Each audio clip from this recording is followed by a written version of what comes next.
It will still take months to get both the Leopard 2 and the Abrams tanks into Ukraine. But then what? What kind of difference will they make? Let's talk tanks. So you've got the German-made Leopard 2s, the American-made M1 Abrams. These are both bigger, more heavily armored, more powerful than anything the Russians currently have. That's obviously important. Some specs here. The Leopard 2 can hit targets 5 kilometers away. It can move a bit faster than the Abrams, about 72 kilometers per hour to the Abrams 67.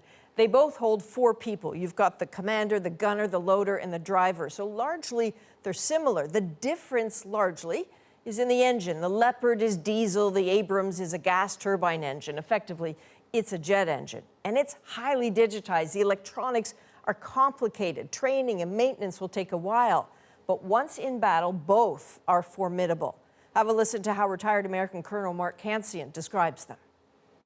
They have mobility, protection, and firepower, so they're superb offensive weapons.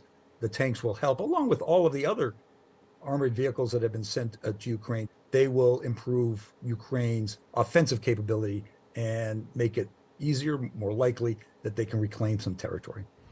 But how would that work? So look at southern Ukraine. It's flat. Tanks do well in flat terrain, and it's in the south where Russia has been building lines of trenches and establishing positions that would help them push back against Ukrainian forces. But when those tanks arrive, if Ukraine deploys them alongside other fighting vehicles and troops, those tanks could blow holes in the Russian lines.